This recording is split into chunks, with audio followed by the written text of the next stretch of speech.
Do you believe in fate? Some stories are so unbelievable they sound like a movie script. But this one is real. A true story that proves life can change in the blink of an eye. Imagine an 11-year-old boy running between cars under the scorching sun, selling water just to help his family survive. For him, soccer was nothing more than a dream, something to watch on TV, not something he could ever live. Then, one ordinary day, a luxury car stops at a red light. The dark window slowly rolls down, and behind it is Christian Pulisic, one of the biggest soccer stars in the US. What happens next is unbelievable. A simple bottle of water leads to an opportunity of a lifetime, one that most people would never even dream of. But Joe's life was never easy. Even when things started looking up, life tested him again. Between chasing his soccer dream and facing a heartbreaking family crisis, he had to make an impossible choice. Follow his dream or save the people he loves. This is more than just a soccer story. It's about hope, resilience, and how one act of kindness can change a life forever. Get ready for a life-changing true story, and trust me, the ending will shock you. The sun hadn't even risen yet, but Gio was already up, ready for another day of hustle. At just 11 years old, he wasn't just carrying a backpack full of water bottles, he was carrying the weight of the world. His father, once a hard-working man, was now bedridden due to illness. His mom had lost her job. Rent was overdue. There was barely enough food on the table. So, every morning, Gio hit the streets of Los Angeles, weaving through traffic, selling bottles of water for a few bucks. Some drivers looked at him with pity, others with annoyance. But Gio didn't care. If he wanted to survive, he had to sell. The heat was brutal, his shirt soaked in sweat, but stopping wasn't an option. While waiting at red lights, he overheard conversations inside the cars, people talking about viral stories, luxury vacations, and famous athletes. A world completely different from his. But Gio didn't have time to think about that. His world was made of hot asphalt and strangers who might, or might not, buy his water. Some days were brutal. His feet ached, his throat burned, and his stomach growled from hunger. But he never complained. He learned early on that the world doesn't stop for the weak. His only goal? Sell as much as possible and bring home every dollar he could. But what if life had something different in store for him? Sometimes, when you least expect it, something unbelievable but true happens. And that's exactly what was about to happen to Gio, he just didn't know it yet. During rare quiet moments, Gio let himself dream. Every time he saw billboards of pro soccer players on giant screens, he imagined himself wearing that jersey, standing on that field, scoring that winning goal. His biggest dream? To play at the Los Angeles Memorial Coliseum, but dreams don't pay the bills. So, when the light turned red, he snapped out of it and went back to selling. People laughed when he said he wanted to be a pro soccer player. You? Playing at the Coliseum? No way. Gio couldn't blame them. Who would believe that a kid from the streets, with no money, no coach, no proper gear, could ever make it? But soccer was in his blood. He didn't need fancy cleats or a real field to know he was born to play. The way he controlled a crushed soda can, dribbled past street obstacles, and calculated his every move, it was pure instinct. But the world didn't care about raw talent. Without an opportunity, talent meant nothing. His father used to say, if you want something, fight for it. But remember, no one will hand it to you. Gio lived by those words. He knew dreaming wasn't enough, he had to act. But how? How could a boy selling water between cars ever get noticed? Then, one afternoon, a black luxury car stopped at the light. The window rolled down. Gio had no idea that this moment would change everything. Gio jogged up to the car, holding out a bottle of water. The window rolled down, and his breath caught in his throat. Sitting inside was Christian Pulisic. The Christian Pulisic. For a second, Gio forgot how to speak. His hands were sweaty, his legs frozen. All he could do was hold out the bottle, hoping he didn't look as starstruck as he felt. Pulisic took the bottle, smiled, and said, "You work hard, huh?" Gio just nodded, still too stunned to say anything. Was this real? The soccer star took a sip, studying the boy. There was something different about him, a fire in his eyes, a quiet determination. He had seen that look before in players who had fought their way to the top. "You play soccer?" Pulisic asked. Gio finally found his voice. "It's all I want to do," he admitted.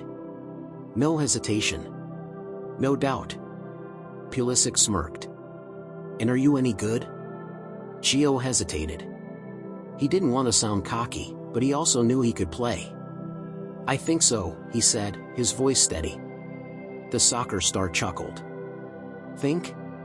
He pulled out his wallet, took out $500, and handed it to Gio. "This is for you, but promise me one thing, never give up on your dream." Joe's hands shook as he took the money. $500? That was more than he made in months selling water. He wanted to say thank you, to say something, but Pulisic wasn't done yet. He grabbed a card from the dashboard and handed it to Gio. "Come to this address tomorrow. I want to see you play." Before Gio could process what was happening, the light turned green, and the car drove off. He looked down at the money, then at the card in his hand. Was this real? Was this actually happening? For the first time in a long time, he felt something unfamiliar, hope. Gio couldn't stop staring at the $500 in his hands. He had never held so much money before. His mind raced. What should he do with it? Buy food for his family? Help with rent? Save it for something bigger? All he knew was that this moment felt like one of those viral real stories, the kind you hear about but never expect to happen to you. But the real shock wasn't the money. It was the card. The address Pulisic had given him. Was this real? Would he actually show up and play in front of one of the biggest soccer stars in the US? Or was this just a kind gesture that would be forgotten tomorrow? When Gio got home, his mom immediately noticed something was different. He placed the money on the table, and her eyes widened. "Where did this come from, Gio?" He hesitated, then told her everything. Instead of excitement, his mom let out a deep sigh. "I don't want you to get your hopes up, son. Rich people give handouts, then move on with their lives." Her words stung. What if she was right? What if this was just a feel-good moment for Pulisic, but nothing more? Still, something inside Gio refused to believe that. He remembered Pulisic's words, "Never give up on your dream." That didn't sound like someone who was just being polite. If the soccer star had no real interest, he could have just bought the water and left. But he didn't. He stopped. He listened. He saw something in Gio. That night, Gio barely slept. He held onto the card, reading the address over and over. His stomach twisted with nerves. What if it was a joke? What if he showed up and no one knew who he was? But in the morning, when the sun rose, he made his decision. He had to go. Even if it was a mistake, even if it led nowhere, he couldn't walk away without trying. He owed it to himself to find out. The first few minutes were rough. The other players were sharper, faster, more confident. Gio struggled to keep up, second-guessing his every move. He was used to playing on the streets, not in a structured, professional environment. Was he in over his head? Pulisic watched closely.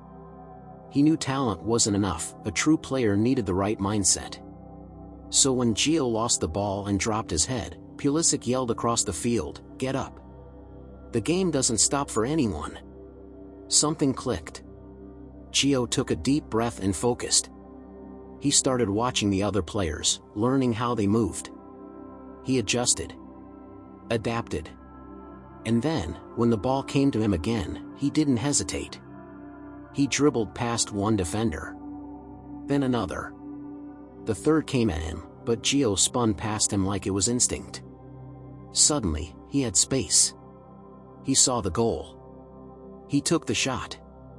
The ball hit the back of the net. Silence. Then, cheers. Pulisic smiled. He knew Gio had something special. But someone else had been watching too. A scout. And that scout just made a decision that would change everything. When practice ended, a man approached Gio. He was dressed in official team gear, holding a clipboard. "Kid, where did you learn to play like that?" Gio hesitated.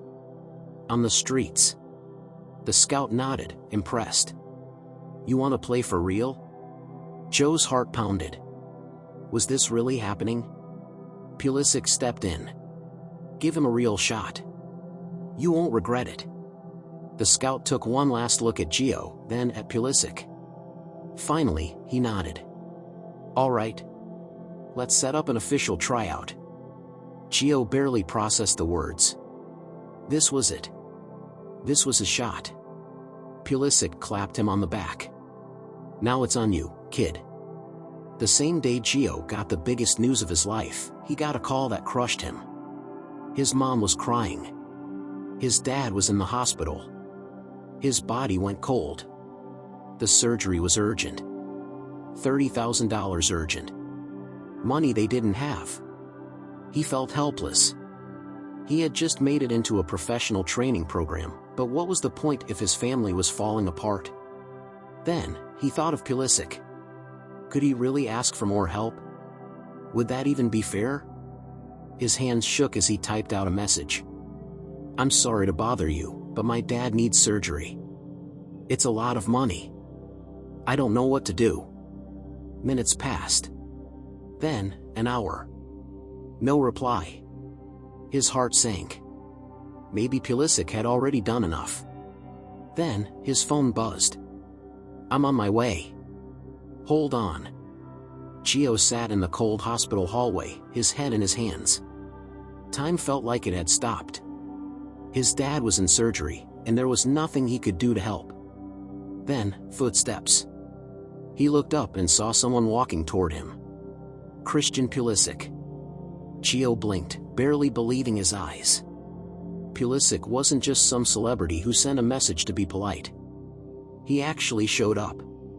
"Tell me everything," Pulisic said, sitting down next to him.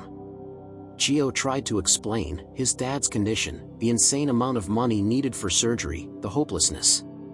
Pulisic listened. He didn't interrupt. He didn't ask why Gio was bothering him with this. He just listened. Then, without hesitation, he stood up and walked straight to the front desk. "How much is the surgery?" he asked the receptionist. She checked the papers. $30,000. Pulisic pulled out his card and handed it over. "Put it all on this." Gio felt his entire world tilt. Did he just hear that right? The receptionist hesitated. "Sir, that's a very large amount." Pulisic just smiled. "Not as big as what this family means." He signed the forms, took back his card, and turned to Gio. "Now go. Your dad needs you." Gio didn't know what to say. How do you even thank someone for something like that? But he knew one thing, he would never forget this moment. The hours dragged on, but then, finally, the doctor appeared. The surgery went well. "Your dad is going to be okay." Gio let out a breath he didn't realize he was holding. His mom broke down in tears. His dad was safe. For the first time in what felt like forever, Gio could breathe. The next morning, when his dad woke up, Gio sat by his side. He told him everything, about meeting Pulisic, about the tryout, about how he finally had a real chance. His dad smiled weakly. "So, you're finally chasing your dream?" Gio nodded. "Yeah. And now I have to make it count." His dad squeezed his hand. "You already did." But Gio knew this was just the beginning. 2 days later, Gio returned to the training facility. This time, something was different.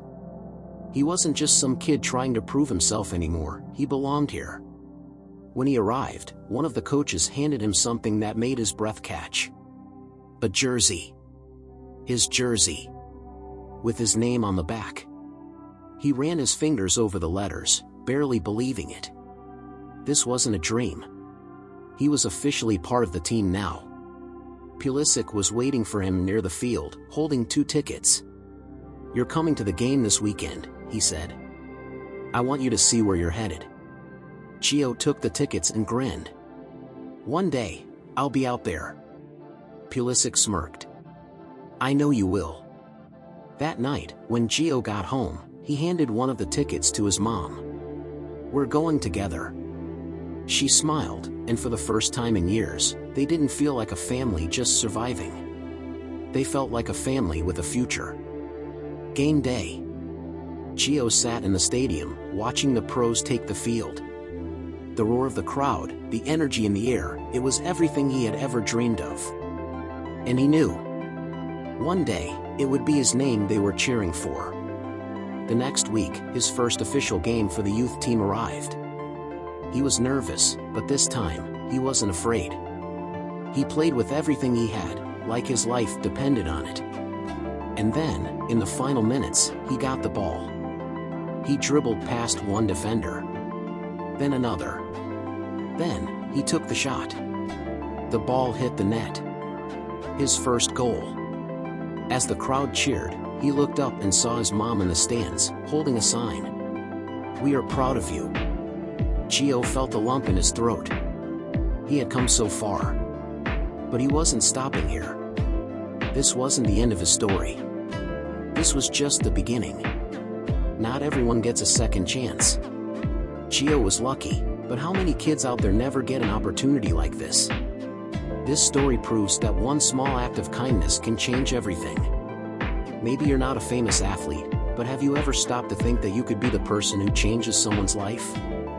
Maybe it's through words of encouragement, a simple gesture, or giving someone the belief that they can achieve more. And what about you? Have you ever had a moment where everything changed? Share your story in the comments. And if this story inspired you, don't forget to like the video, subscribe to the channel, and turn on notifications. We have many more incredible but true stories coming your way, and I promise, they'll move you just like this one did.